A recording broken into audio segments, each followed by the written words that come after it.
Mga mahal sa buhay. Amen. Inaalala po ba natin sila?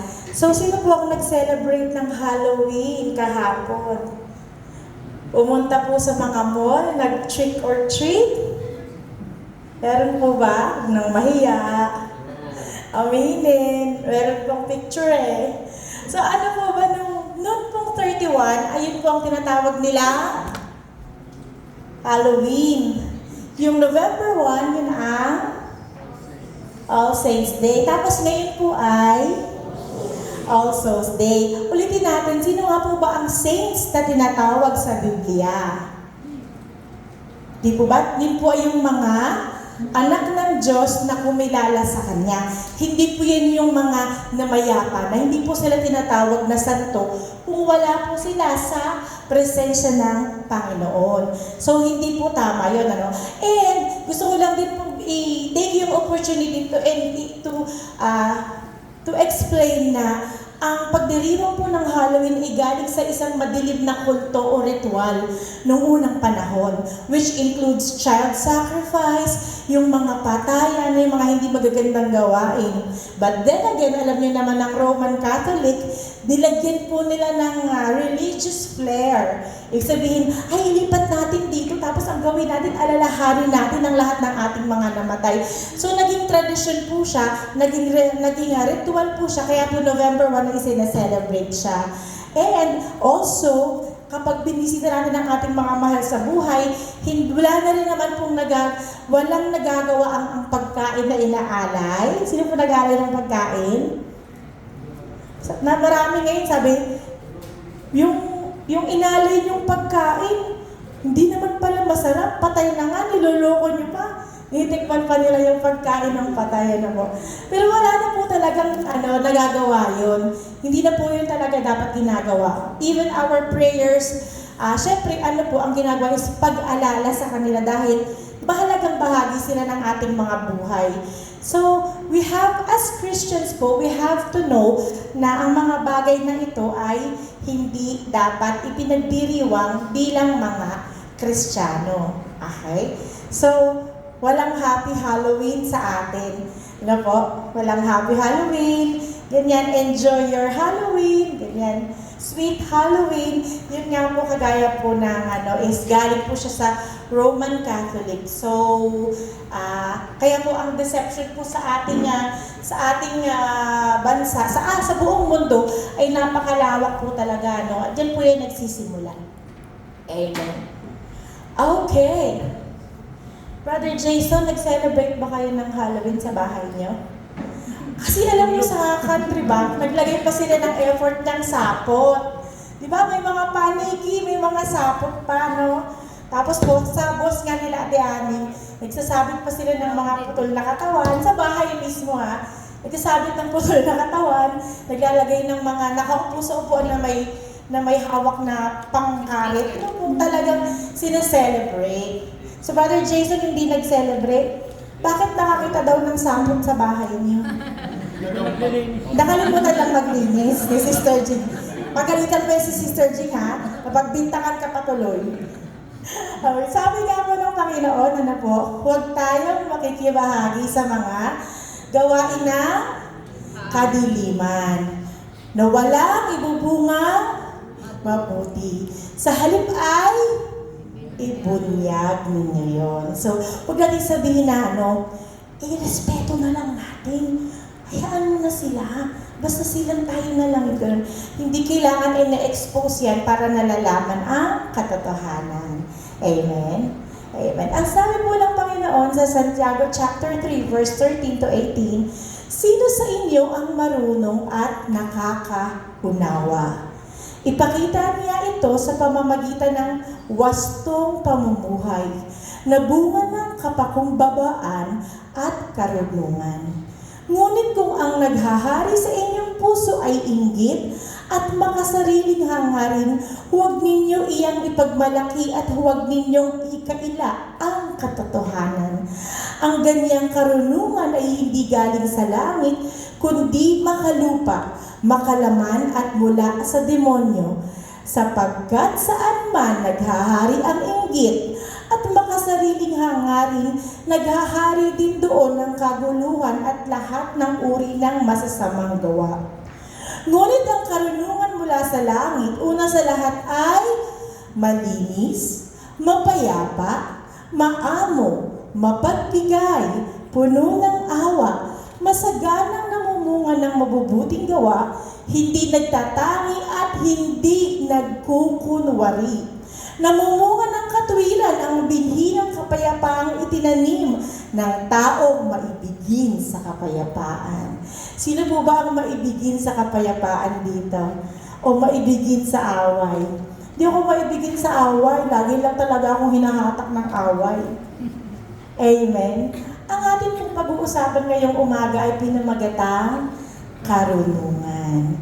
Amen. Tayo po ay manalangin. Ama, nagpapasalamat po kami, Lord God, sa inyong mga anak na dinako mo dito. Father, I know, Lord God, that you are sovereign, Lord God, at ikaw ang nakaalam ng aming mga pangangailangan. Father, we ask in the name of your Son, Jesus Christ, to open our eyes, open our hearts, open our ears, O God, at pasakin mo ang lahat ng panglilinlang ng kalaban na inilagay niya sa aming puso at isipan. Ano man po ang aming mga pinagdaraanan, ang mga aming pong mga panalangin, Lord, ikaw lamang ang nakakaalam. We ask, Lord God, na you move mightily and boldly, Lord God, sa bawat isa.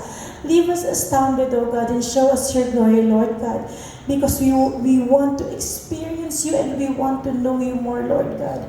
We rebuke the works of the enemy na nilagay niya, Panginoon. Wala siyang karapatan at siya'y aming pinalalayas sa pangalan ng Jesus. Ama, dakilain mo ang inyong anak. Panginoong Jesus, luwalhatiin mo ang pangalan ng iyong Ama.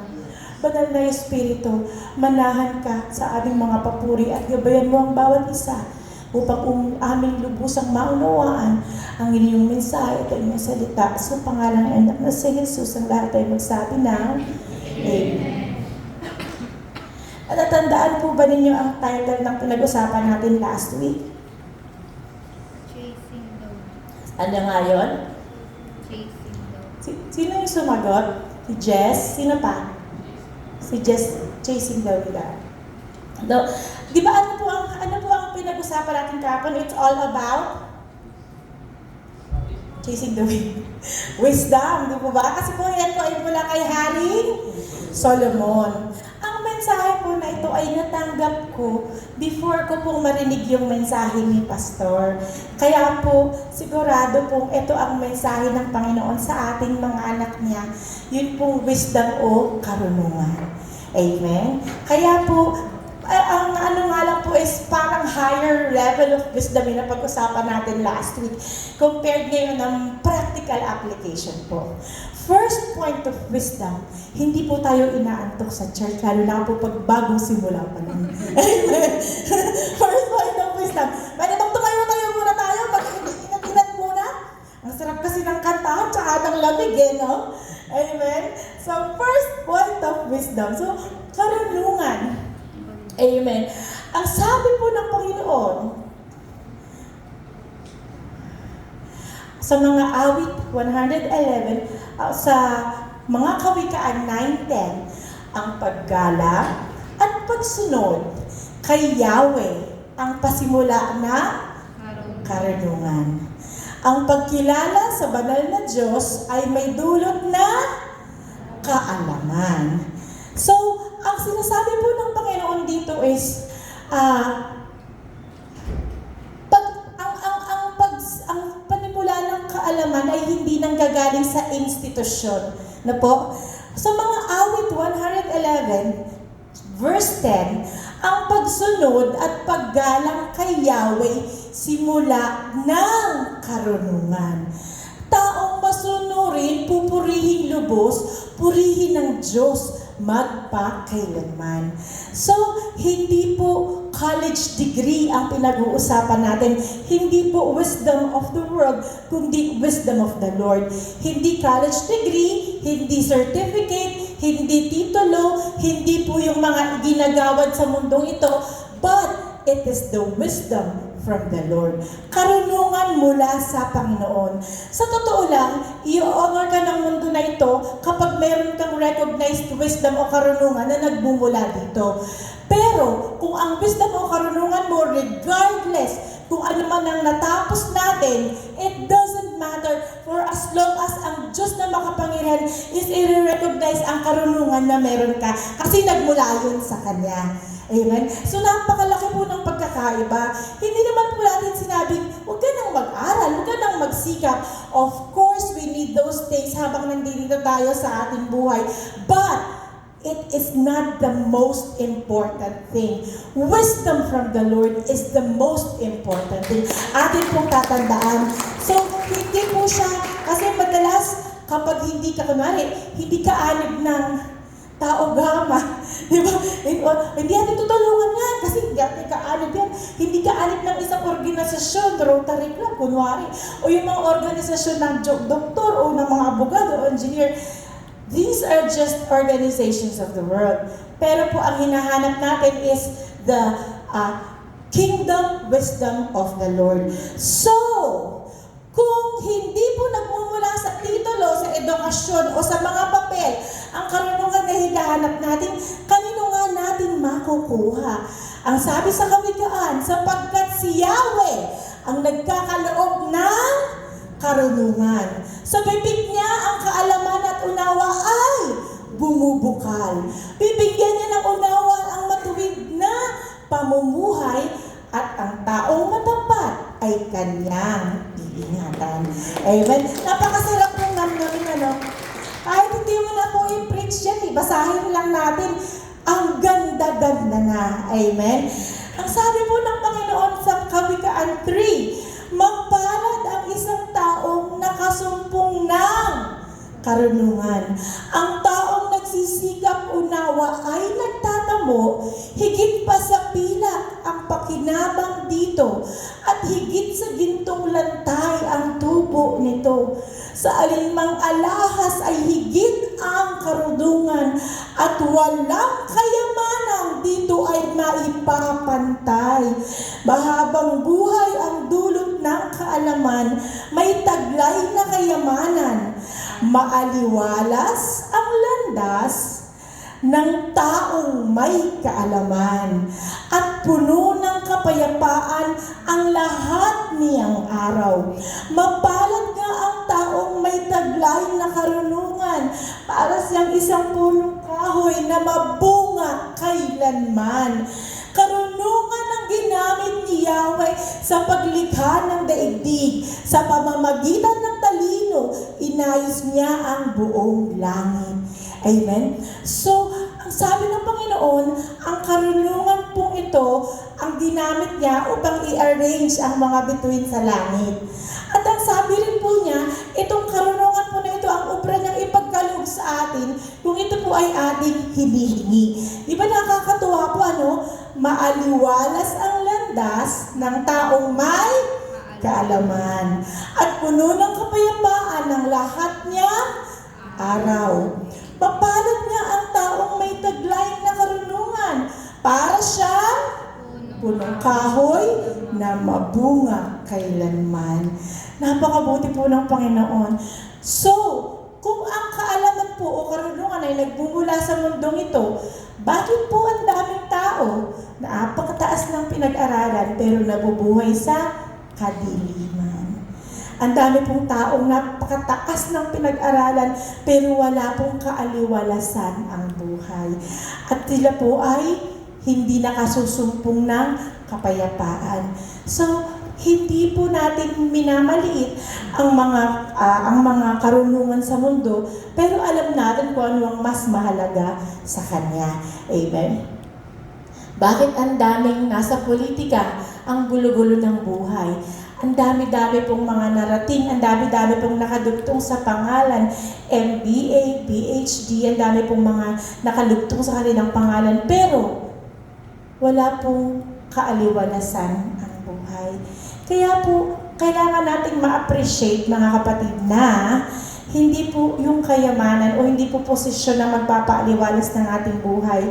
Sino po ba dito nakakaranas ng contentment sa sitwasyon ngayon? Kapayapaan sa kagilagitnaan ng kaguluhan. Yan po yung karunungan na nagmumula lamang sa Panginoon, Pilula. Naramdaman na ba ninyo yun? Ang daming lumilindol, hindi ka nagpapanik kahit sinasabi nilang may big one, alam mo, may karunungan ka na ang Panginoon iingatan ka sa pagdating ng oras na yon. Amen? Ano man ang mga sakit na dumadapo, alam mo na iingatan ka ng Panginoon sa anumang karamdaman. So, sabihin natin, makatapos lang ako, makaganito lang ako, makaipon lang ako. Pagdating mo dun, ganun rin pala. Wala rin pinagkaiba. Bakit? Walang karunungan. Kaya po, ang tagumpay sa mundong ito, kung nagmula at bumukan talaga sa karunungan ng Panginoon, dun lang po natin masasabing tunay ang tagumpay ng bawat isa. Amen? Mulit-muli, hindi po siya pinagkakaloob ng tao, ipinagkakaloob ng Panginoon. Kaya nga po ang sabi ng Panginoon, kunin mo siya, naisin mo siya, ingatan mo siya. Ang sabi po sa Proverbs 4:5-9, get wisdom. Kunin mo ang karunungan. Kunin mo ang unawa. Huwag mong kalimutan. Do not forget. Do not turn away from the words of my mouth. Do not forsake her, and she will preserve you. Love her, and she will keep you. Wisdom is the principal thing. Therefore, get wisdom. Therefore, get wisdom. Kahit sino man po sa atin, bata, matanda, meron mang degree o wala, we need to get wisdom because wisdom is the principal thing. Sabi ng Panginoon, in all you're getting, get understanding. Exalt her and she will promote you. She will bring you honor. And when you embrace her, she will place on your head an ornament of grace. A crown of glory she will deliver to you. Napakasarap pong isipin, ano? Sabi ng Panginoon, ano man ang mangyari, kunin mo ang wisdom, ang karunungan. Bakit? Yun ang magiging gabay natin sa paglakad sa madilim na mundong ito. Amen? Lagi po natin sinasabi sa simbahan na ito na huwag makikiayon sa takbo ng mundong ito. Ang sabi ng Panginoon sa mga Kawikaan, chapter 16,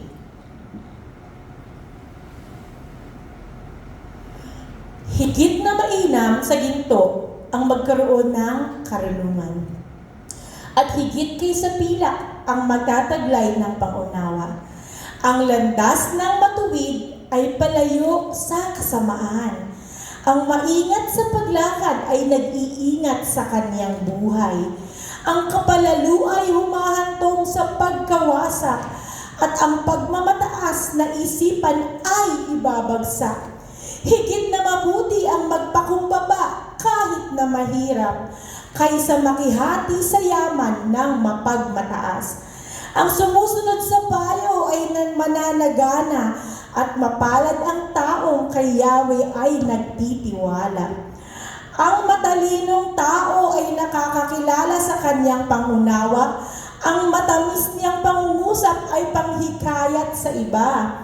Karunungan ay bukal ng buhay para sa matalino, ngunit mahirap maturuan ang mangmang na tao. Iniisip ng matalino ang kanyang sasabihin, kaya naman ang kausap niya ay madali niyang akitin. Kaaya-ayang salita ay parang pulot pukyutan, matamis sa panlasa, pampalusog ng katawan. May daang matuwid sa tingin ng tao, ngunit kamatayan naman ang dulot nito. Amen. Sabi po ng mga sa Kawikaan, ang karunungan ay bumubukal ng buhay para sa matalino. Iniisip ng matalino ang kaniyang sasabihin, kaya naman ang kaniyang kausap ay madali niyang hikayatin. Na-experience niyo na po ba na nakipag-usap sa tao, tapos po, nung naghiwalay kayo, bigla ka niyang tatawagin o kaya i-message ka niya, salamat, gumaan ang pakiramdam ko. Na-experience na po ba ninyo yun? Hindi pa. Sabihin siguro, nakausap ko na naman yan, napakabigat talaga kausap ng tao na yan. Yung problema ko, lalong bumigat, lalong naging problema. Di ba ba? Ang sabi ng Panginoon, kapag tayo po ay nag-iisip ng bawat lalabas sa ating bibig.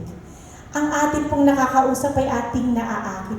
Kahit po sa evangelism, paano mo naman i-invite ang tao sa church kung ang mga salita po lumalabas ay mapapait at mga mapapakla, di po ba? Ang kailangan po talaga ay parang pulot-kyutan na naaakit yung kakausap. No? Sabi niya, kahit hindi mo siya in-invite, sabi niya, bro, sis, may something sa'yo eh.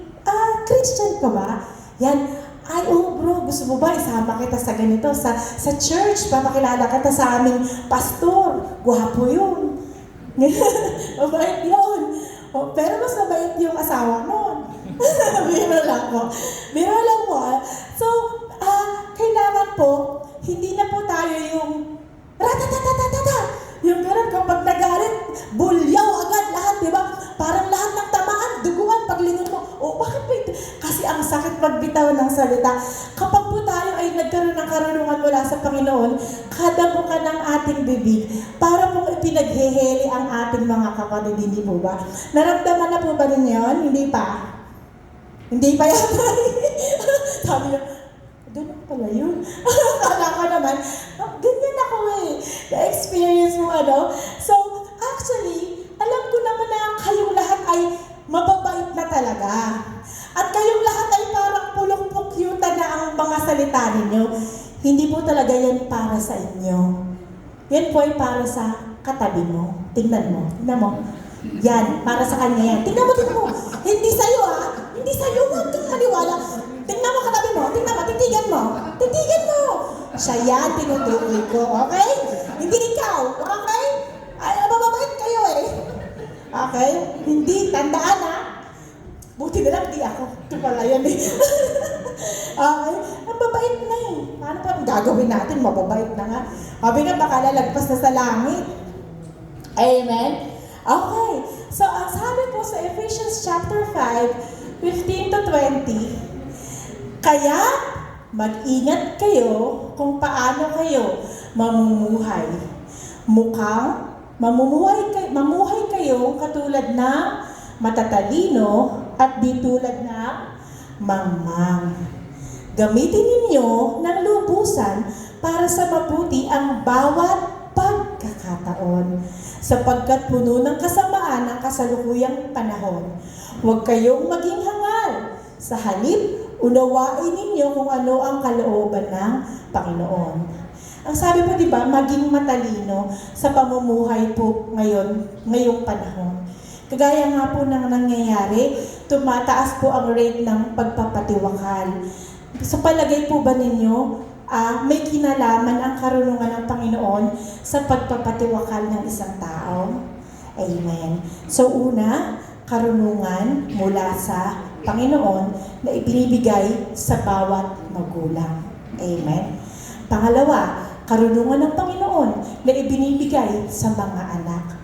Pangatlo, karunungan ng Panginoon na pinagkakaloob niya sa bawat nakakasalamuhan natin.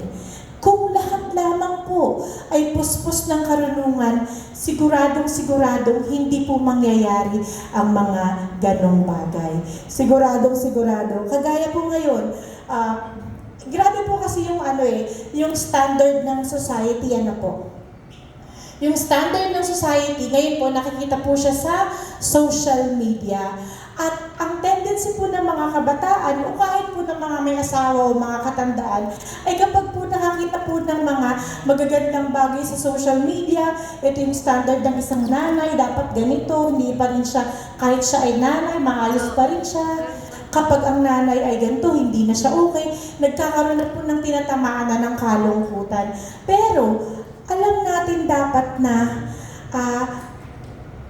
may pagpapahalaga ang Panginoon sa ating lahat. Hindi lang po yan nasusukat kung gaano po kaayos ang panglabas, kung di nasusukat kung gaano po kaayos ang ating pamumuhay.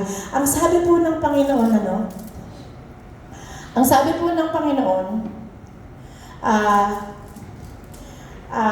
kung may sino man po ang may karunungan, ipakita natin sa pamamagitan ng mabuting pamumuhay. Mabuting pamumuhay. Wala naman pong perfecto sa atin, pero po yun po ang hinahanap ng Panginoon. kalaban po, ang demonyo ay sobrang naghahanda laban sa atin. Ramdam na ramdam po natin yan. Sa mga anak, sa mga magulang, sa mga trabaho, sa pag-aaral, sa araw-araw, nandyan lagi yung alok ng kalaban. Pero ang tanong, meron po ba tayong karunungan ng mundo, ng Panginoon, para po ang pinaghandaan ng demonyo ay mas higit nating mapaghandaan?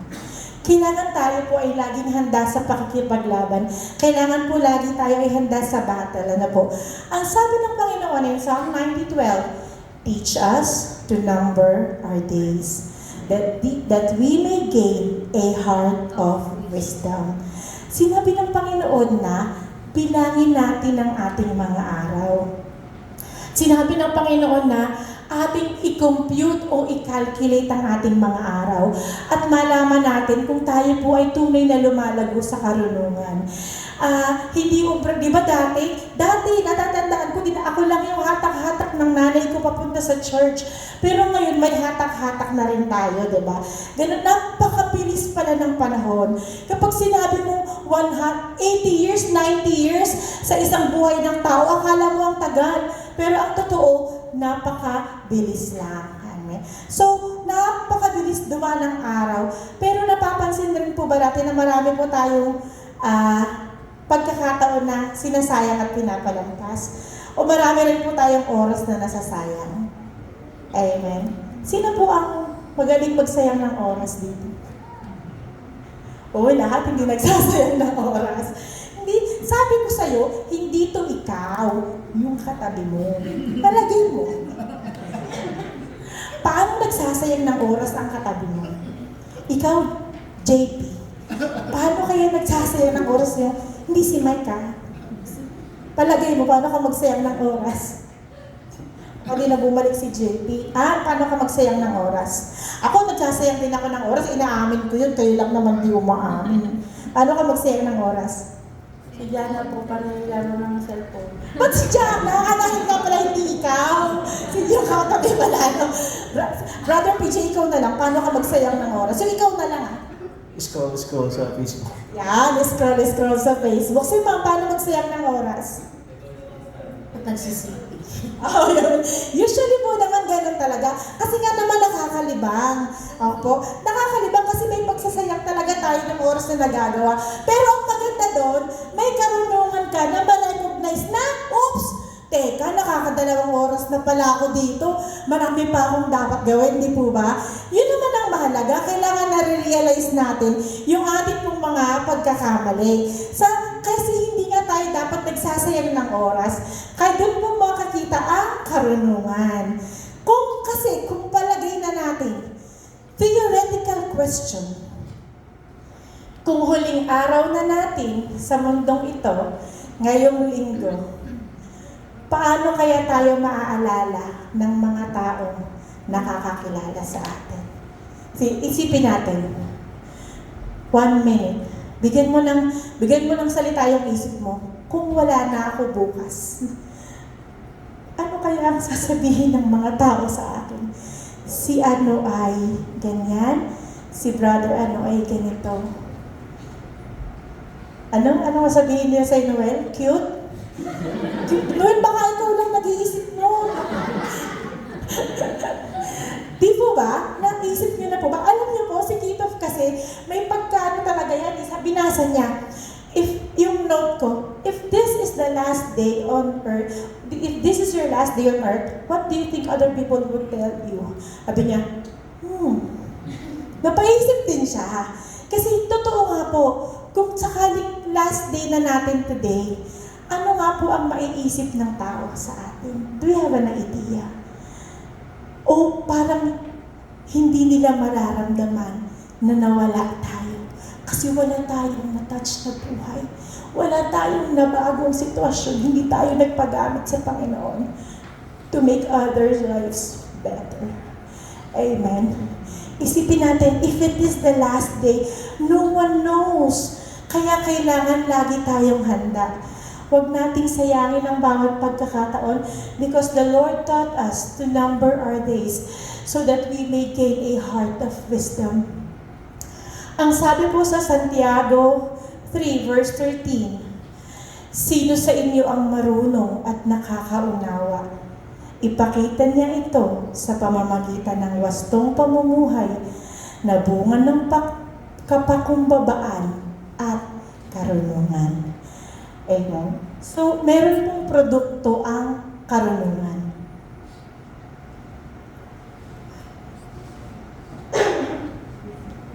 Excuse me.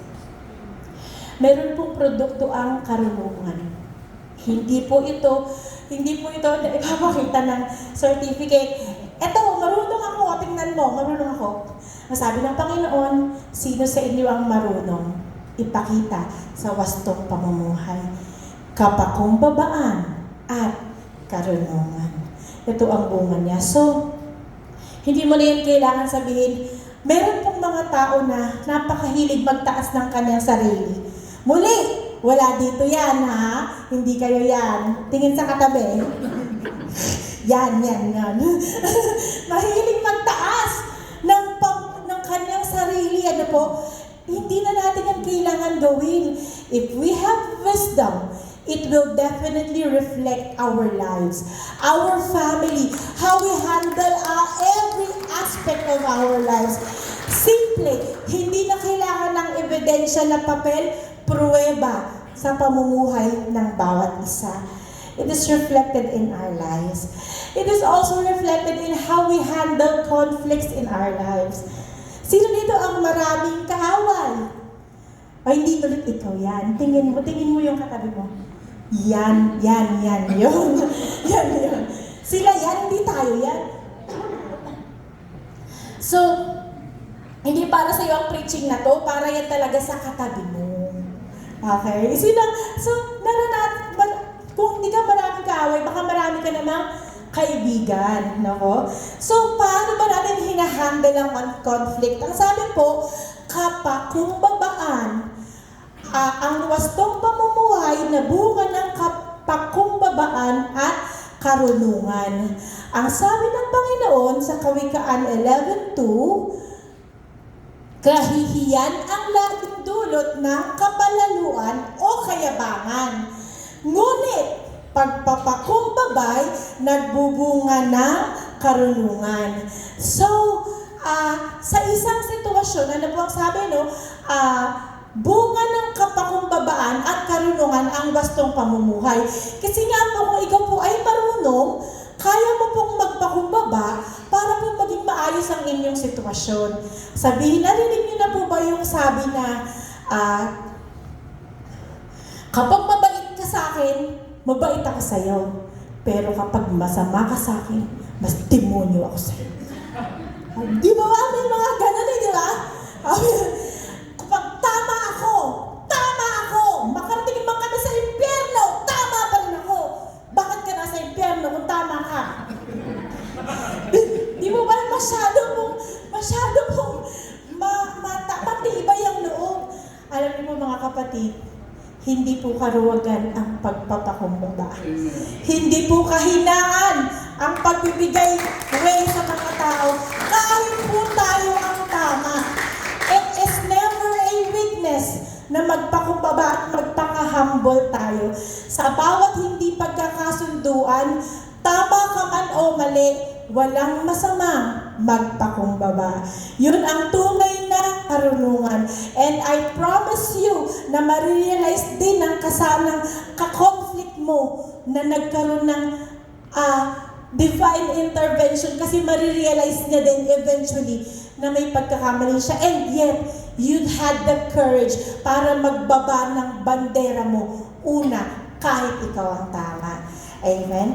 Kaya po, ang pagpapakita po ng pagpapakumbaba ay kalakasan at karunungan. Amen? So, iba na po yung mga pamamaraan ng mundo. Hindi na po tayo ganun. Sabihin mo, paano yan? Kung lagi na lang ako nagpapakumbaba, lagi na lang ako nagbibigay. Alam niyo po, ang pagbabago ay never naman natin kayang i-impose sa mga tao. Ang obligasyon po natin bilang mga anak ng Diyos is sumunod at magpasakop sa Panginoon. Pero mabago yung mga taong nasa kapaligiran natin para lamang po sabihin, tuturuan kayo ng leksyon, kailangan matuto yan, kasi lagi na lang yan ganyan. Huwag nating saklawin yun kasi yun po ay saklaw ng Panginoon. Amen? Basta po ang role natin is sumunod sa Panginoon at ipakita po ang bunga ng karunungan sa ating buhay. In Colossians chapter 1 verse 9, kaya't mula nang marinig namin ito, patuloy namin idinadalangin sa Diyos na sana'y ipaunawa niya sa inyo ng lubusan ng kanyang kalooban sa pamamagitan ng karunungan at pangunawang kaloob ng Espiritu. So, ang pangunawa po is kaloob ng Espiritu. Ang ibig sabihin, ang isang taong walang bunga ng Espiritu o hindi pa talaga tunay na nakakakilala sa Panginoon ay hindi maaaring mamunga ng karunungan mula sa Panginoon. Tandaan, karunungan mula sa Panginoon, hindi karunungan mula sa mundong ito. Kaya po, kailangan natin na magpakumbaba sa Panginoon, magpakumbaba sa mga kasama natin, magpakumbaba sa lahat ng mga nakakasalamuhan natin. Doon po magsisimula ang karunungan. Ito po ang verse ng Thunders.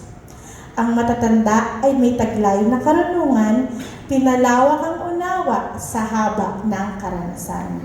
Ang sabi ng Panginoon, korona nila ang mga puting buhok. Amen. Kaya, tabi ni Brother Early, Brother Early. maririnig po ninyo na, di ba? Sabi ng mga magulang, itong anak ko, napakatigas ng ulo, napakahirap kausapin. Pero alam niyo po ba, pag dinadala ng mga pasyente yung mga magulang nila sa clinic, sabihin, itong tatay ko, itong napakatigas ng ulo, napakahirap pasunurin, ang hirap painumin ng gamot, lagi pang nagagalit. So parang, ganun ba na Mami Lydia? Ganun ba? Sorry, hindi ko alam hindi ikaw yan. Yan yung katabi mo. Tingnan mo yung katabi mo. Hindi ikaw yan. Yan yung katabi. Yan nakatingin sa'yo nakasalamin ng itim. Di ba? Ang tigas ng ulo, di ba? Parang, so, kaya nga po, maging mabait tayo sa mga magulang natin. Kasi pagtanda nila, gagantihan nila tayo ng katigasan ng ulo. Gagantihan, no? Pagtanda, pagkala mo, pag inaalaga mo na, hindi rin kita susundin. Malaman mo, mahirap pala matigas ang ulo. Okay? So, mahirap kayong walang pinagkatandaan. Kaya nga po, ang karunungan po ng ating mga elderly ay nagmula sa kanilang karanasan. Hindi po matatawaran ng karanasan. Kasi po, madaling mag-aral, magbasa, mag-research.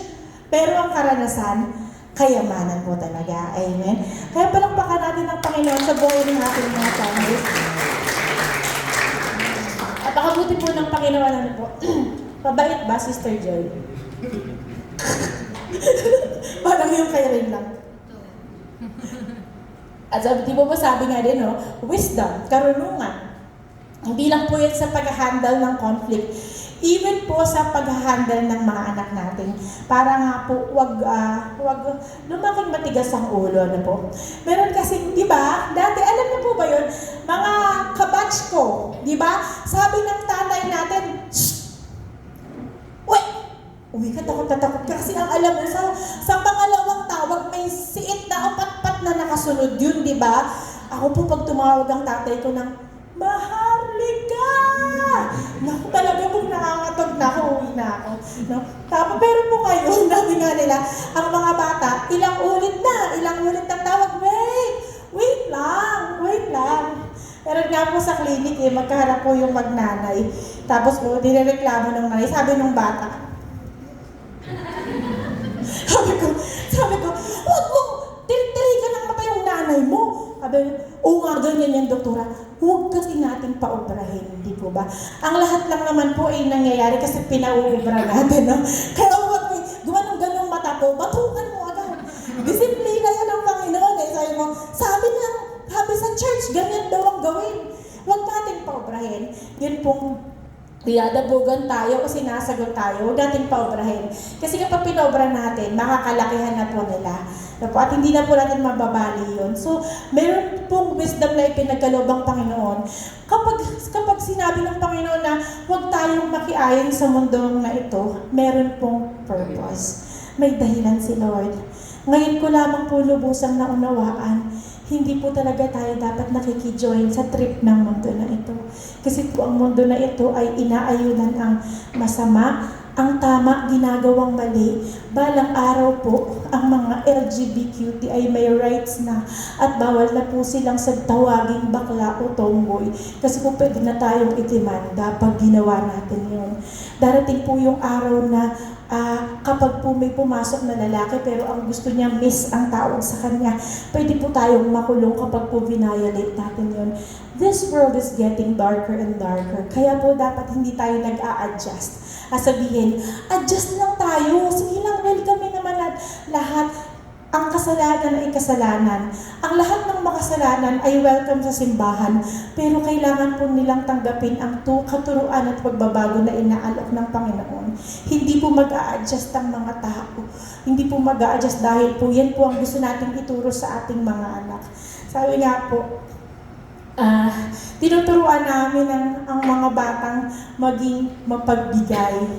Pero di ba minsan, meron pong sukat ang mga matatanda na, baka mapagbigay mo naman, binigay mo lang, nawala na tayo ng ulam. So parang hindi mo pwedeng ipakita na medyo madamot din pala si mami, parang gano'n. Kasi ang itinuturuan natin ay kagandahang loob, kagandahang asal. Ang sabi ng Panginoon, sa Proverbs 11:30, the fruit of righteousness is a tree of life, and he who wins soul is wise. Amen. The fruit of righteousness is a tree of life. He who wins souls is wise. Huwag na natin itaas ang ating kamay. Meron na po ba tayong nadala sa paanan ng Panginoon? JP, sino nag-invite sa'yo? Yan bang katabi mo? Hindi. Sino? Sino? Si Pastor. Ayan, di ba? Okay. Wise daw si Pastor. Kasi siya nag-invite. Okay? So, tinawag siya ni Lord no? In-encourage mo lang siya, pero tinawag. So, itatanungin natin ang sarili natin, meron na ba akong nadala sa paanan ng Panginoon para tawagin akong matalino ng Panginoon? Amen? Hindi pa po huli ang lahat. We can still bring souls to God. For that is the fruit of righteousness. So, winning souls for the kingdom. Maraming matalino. Alam niyo po ba si Lumen? Diba? Si Lumen, nakakilakay Lumen. Si Lumen ay wais. Yan, wais. Yung dating pangalan ng ating mens. Hindi niyo kilala si Lumen, no? Matatanda na talaga tayo, Sister Joshua. Kasi siya lang nag-agree sa akin. Si Lumen ay isang nanay na gumagamit ng surf. Kasi mahal ang Tide, tsaka ang Ariel. So, gumawa sila ng mas mura, wais si Lumen. Yun ang history nun. Di ba? So, maraming wais sa mundo. Kaya alam nyo na, kaya pag narinig namin ng Lumens, babae na isip namin. Ganun. So, katalinuhan, karunungan, ang sinasabi, maraming wais sa mundo. Wais sa pera, magaling gumawa ng pera, magaling magdagdag ng pera, maraming wais, pero ang tunay na karunungan na hinahanap at sinasaliksik natin ay maia-apply natin sa tamang pamumuhay na magiging kalugod-lugod sa Panginoon. Amen? Akala po natin ang dali lang, Ang dali lang. Lagi pong nagpapaalala ang Panginoon sa pagiging tapat, sa pagiging matalino. Iniwanan niya tayo pangsamantala. Di po ba bumalik siya nung ika-4,000 year? Doon po ginilikha ang mundo, tapos sa 4,000 year, bumalik siya para iligtas tayo, nagpakasakit sa krus, umalis for 2,000 plus years, and nagbilin siya sa atin na maging tapat. Ang sabi po ng Panginoon, Sino ang tapat at matalinong alipin, hindi man ang pinamahala ng kanyang Panginoon upang magpakain sa iba pang mga alipin sa takdang oras. Pinagpala ang aliping iyon kapag dinatnan siyang tapat na naglilingkod sa pagbabalik ng kanyang Panginoon. Sinasabi ko sa inyo, gagawin siyang tagapamahala ng kanyang Panginoon sa lahat ng mga ari-arian nito. Ngunit, kung masama ang aliping iyon, sasabihin niya sa kanyang sarili, matatagalan pa ang pagbabalik ng aking Panginoon, kaya't sisimulan niyang bugbugin ang kanyang kapwa alipin at makikipagkainan at makikipag-inuman sa mga lasenggo. Wala naman dito niyan, di ba? Wala. Oh. Babalik ang Panginoon ng alipin iyon sa araw na hindi niya inaasahan at sa oras na hindi niya alam. Bibigyan siya ng kanyang Panginoon ng matinding parusa at isasama sa mga mapagkunwari. Do'y tatangis siya at magngangalit ang ngipin. Pinapatungkulan po dito ng Panginoon, ang taong hindi matalino ay hindi naghahanda sa kanyang pagbabalik. At ang sinasabi rin po ng Panginoon ay isasama po niya ang mga aliping hindi matalino at hindi naghanda sa mga mapagkunwari. At do'y tatangis at magngangalit ang kanilang mga ngipin. Anong lugar po ang pinatutungkulan kung saan tatangis at magngangalit ang ngipin?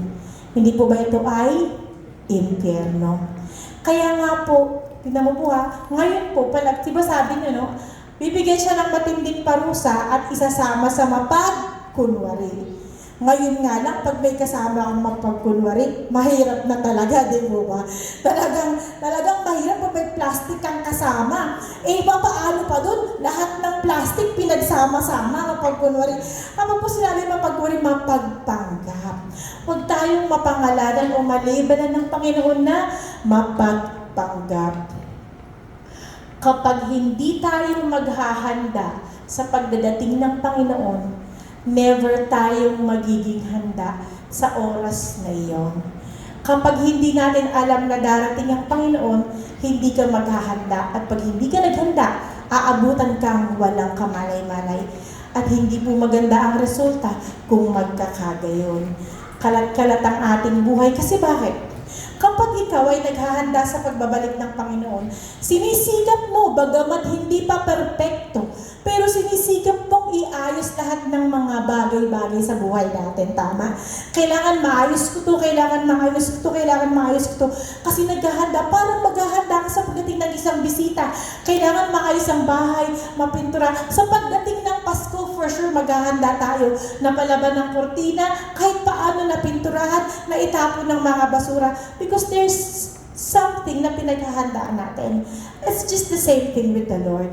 Kailangan pinaghahandaan natin ang kanyang pagbabalik kahit unti-unti sa abot ng ating makakaya. Ang sabi po ng mga ngaral, ang karunungan, kaalaman at kaligayahan ay ipinagkakaloob ng Diyos sa lahat ng kinalulugdan niya. Ang makasalan ay pinagtatrabaho niya at pinag-iimpok upang ibigay lamang ito sa gusto niyang pagbigyan. Ito man ay walang kabuluhan, tulad lamang ng paghabol sa hangin. Chasing the wind.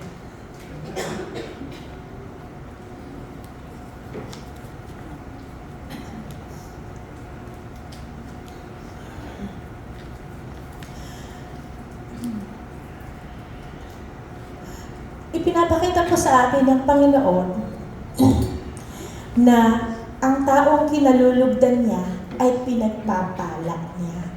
Sinasabi rin po niya na pinagtatrabaho niya ang mga makasalanan.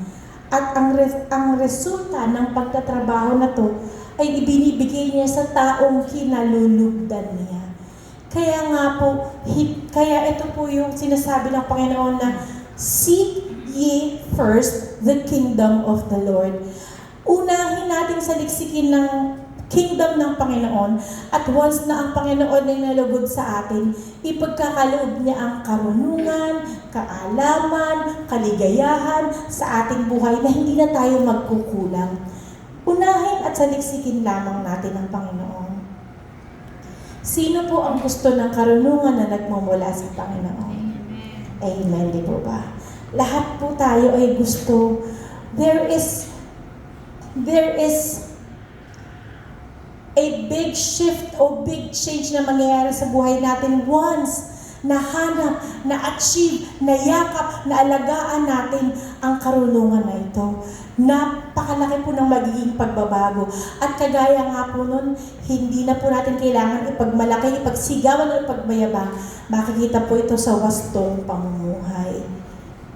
Sino man sa inyo, ang sabi ng Panginoon,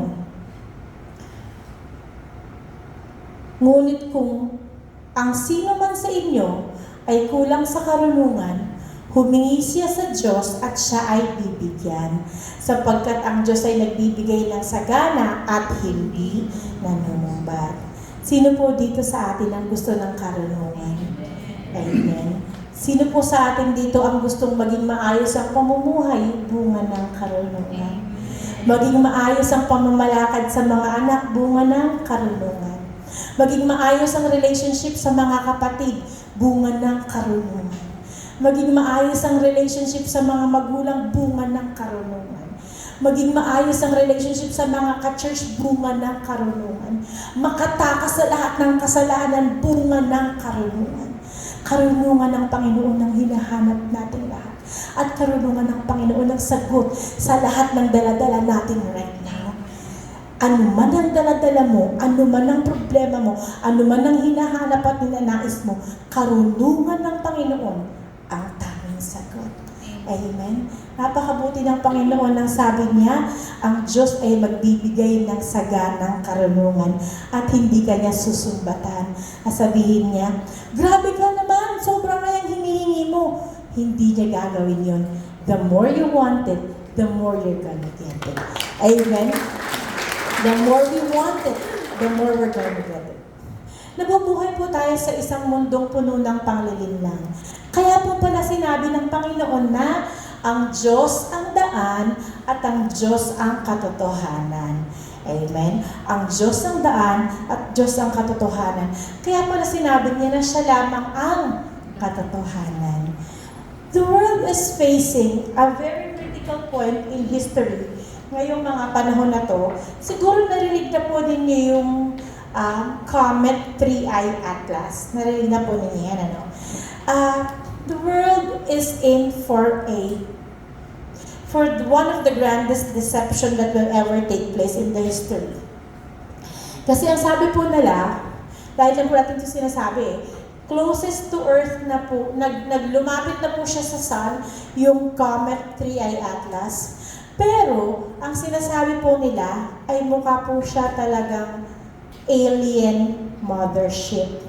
Ibig sabihin, hindi po talaga siya comet, hindi po talaga siya space entity, kung hindi po spacecraft ng alien. Para po tayong nasa sci-fi movie, ano? But I dare you. Find it out for yourself. Marami po ang mga nandyan online, hindi lang natin hinahanap. Now, what is the implication of this? Unang-una, hindi totoo ang aliens. Tama. Lagi natin tinuturo yan dahil ang aliens po ay mga demonic entities. So, ito po yung mga bihasang-bihasa sa panglilinlang. Kaya nga, ang artificial intelligence will play a major role in the coming deception. Kasi kung hindi po totoo ang alien at demonic entity siya, paano mapapaniwala ang mga tao? Through artificial intelligence. Napansin po ba ninyo na mahirap na pong sabihin ngayon kung ano po ang totoo sa fake na video? Tama. Kung hindi mo po sasaliksikin at hindi mo po pag-aaralang mabuti, po pwede po tayong malinlang. Amen? So tandaan natin, we should be wearing our battle gear already kasi nga po, ang mundo po ay maglulunsad ng malawakang panglilinlang. Kapag may nagsabing, kinuha ng aliens ang mga tao, hindi po tayo dapat basta-basta naniniwala. We have the rapture of the church na alam nating mangyayari very, very soon. This is most likely the cover-up that they will make para ipaliwanag yung disappearance ng mga taong tunay na nananampalataya sa Panginoon. We don't know for sure, pero ang alam natin, wisdom from the Lord gives us peace. Ang karunungan ng Panginoon ang nagbibigay sa atin ng kapayapaang hindi mauunawaan ng tao kailanman. Bakit nagkakagulo ang tao? Nagkakagulo ang lahat ng mga tao sa politika, sa pagkuha ng gubag, ikaw may kapayapaan ka. Because that peace is coming from the Lord, surpasses all understanding. Walang makapagpapaliwanag kung gaano kapanatag ang puso mo. And they don't have that. Only you who have the wisdom of the Lord. Amen? Ang sabi po ng Panginoon sa Kawikaan 24:6, ang digma ay naipagtatagumpay dahil sa mahusay na pagpaplano, sapagkat ang tagumpay ay bunga ng mabuting payo. Karunungan rin po ang kailangan natin upang itagumpay ang digmaan. Hindi lang po pisikal, kundi digmaan sa ating mga buhay. Wala pong tao dito na walang battle o digmaan na nangyayari right now. Lahat po tayo ay mayroong kanya-kanyang digmaan. Pero meron pong isang hari sa Biblia na nagpakita ng karunungan sa kalagitnaan po ng digmaan. At ito po ay si Haring Jehoshaphat. Si Haring Jehoshaphat. Sa 2 Chronicles 20 verse 3, nabahala si Jehoshaphat at humingi siya ng patnubay kay Yahweh.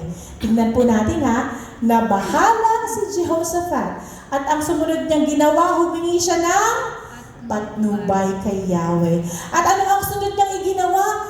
Iniutos niya na mag-ayuno ang lahat ng mamamayan ng Judah.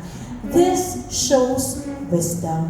Ito po yung wisdom o katalinuhan o karunungan na ipinakita o ipinamalas ni Haring Jehoshaphat sa pamamagitan ng karunungan mula sa Panginoon. Panoorin po natin ang clip na to further understand ang mahabang kwento ni Jehoshaphat. Bad news hit King Jehoshaphat. 3 huge armies were marching in to attack Judah. Afraid, the king didn't run. He turned straight to God and called for a fast. Men, women, and even children gathered to ask God for help. The whole nation showed up. Jehoshaphat stood before everyone and cried out, "God, we don't know what to do, but we're looking to you." Then a man named Jehaziel stood up and said, "Don't be afraid. This battle isn't just yours, it's God's." The next day, the army marched out, but leading them were singers, praising God. Jehoshaphat's men didn't fight. As they sang, God confused the enemy. The enemy armies turned on each other. When Judah arrived, they were all gone. It took 3 days to carry all the treasure left behind. God gave them more than victory. They named the place the Valley of Blessing, because that's where God showed up. The people returned to Jerusalem with music, dancing, and spoils of war. The war was over. After that, no one dared attack Judah again. God gave them peace from every side. When you're afraid, pray. Let God fight the battles you can't. Praise God. Hallelujah. So, excuse me. Si Haring Jehoshaphat po ay susugurin ng mga Ammonites at Edomites. Ito pong mga army na to ay sobrang laki kumpara po sa army ni Jehoshaphat. Kunwari po baka bigti, singlaki ng bigti yung kay Jehoshaphat, singlaki ng Pilipinas yung sa Ammonites, sa Edomites, ganun po. So ganun kalaki at nung malaman po niya na siya po ay nasa road to na, kasi po ang mga kalaban, kunwari, no, galing sa Mindanao, malayo-layo pa. Pwede pa tayong maghanda. Pero, nang malaman ni Jehoshaphat na nasa road to na sila, Ang lapit na, di ba? Kahit man bisita mo, pag sabi, Mare, pupunta ako dyan. O, walang problema, Mare, kailan? Ngayon na, dito na, buksan mo yung pinto. Di ba? Na-stress ka bigla. So, ganun po, ganun kalapit, ano po. Kaya po, so, ang naging unang reaction ni Jehoshaphat ay ayuno. Mag-fast. Na sa kabila po ng mga kalakihan ng kanyang problema, inuna po niyang saligsigin ang karunungan ng Panginoon. Amen? Pansinin po natin in 2 Chronicles chapter 20, verse 21 to 23. Matapos niyang paalalahanan ng mga tao, pumili siya ng mga mang-aawit at magpupuri sa Panginoon kay Yahweh. Dahil sa kanyang kahangahangang kabanalan, inilagay niya ito sa unahan ng hukbo habang daay umaawit. So ang mga worshippers ng Panginoon ay inilagay po niya sa unahan ng mga army. Di po ba? May mga sunod-sunod na rango army, may hawak na pana, may hawak na sibat. Pero po ang mga aawit ay nasa unahan. Kaya nga po, yun din po ang una ng ating service. Kasi nga po, ang pagpupuri sa Panginoon ang nagpapabagsak ng lahat ng mga galaw ng kalaban. Kaya po, hanggang makikita mo po yung wisdom na inuna niyang ilagay ang mga mang-aawit sa harapan. Hindi ba dapat ang inuna niya yung mga may dalang shield, yung mga may dalang panaklog? Hindi ang nasa unahan ng gera, mga awit at nagpupuri sa Panginoon. Doon po bumabagsak ang laban. Ang sabi nila, purihin si Yahweh, pag-ibig niya ay tunay, laging tapat, kailanman. Sa atin pong mga buhay, sa atin pong mga battle, kaya po napakahalaga na inuuna po natin ang pagpupuri at pag-awit sa Panginoon.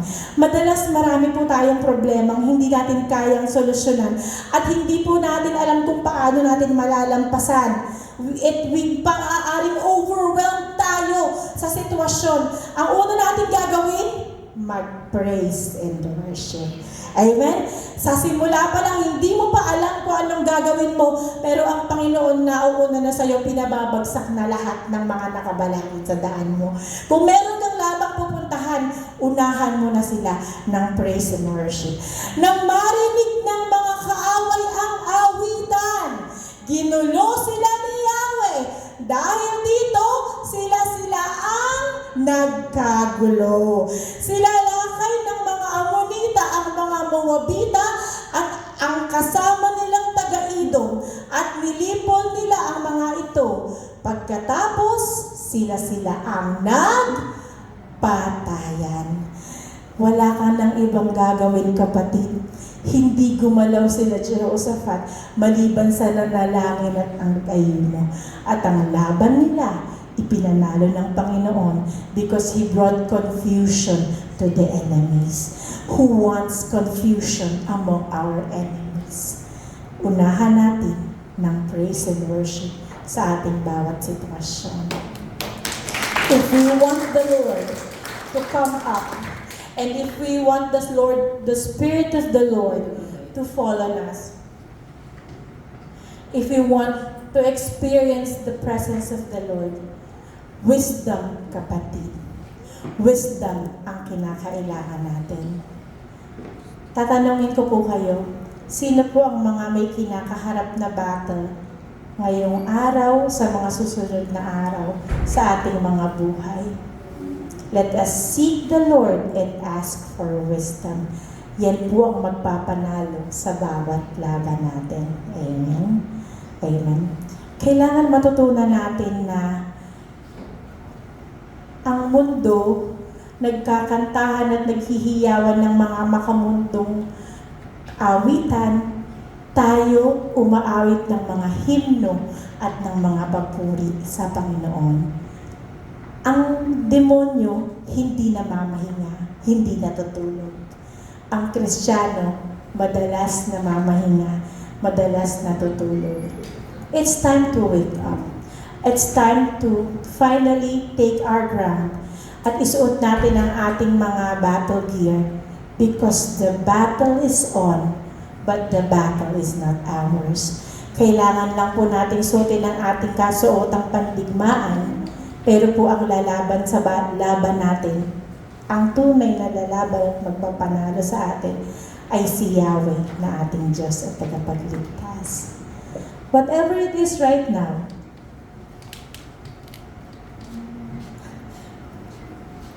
na ating mga bago, let us speak the wisdom of the Lord. Isuko natin sa Kanya lahat. Naniniwala ka ba, kapatid, na kayang pabagsakin ng pag-awit at pagpuri sa Panginoon ang lahat ng mga pinagdaraanan mo ngayon? Raise your hand if you do believe that all the battles raging against you will be fought and will be won by the Lord through praise and worship. As we sing this song once again, ilagay natin ang ating puso at isip. Isipin natin ang lahat ng mga bagay na bababagsakin natin. Think of our enemies, not the person, but the situation. Isipin natin ang lahat ng ilagay ng kalaban and speak blessing over these people. At hayaan natin, imbitahan natin na bumaba ang presensya ng banal na Espiritu. Let the Lord leave us astounded. Let the Lord show us His glory. And let the Lord fight our battles for us.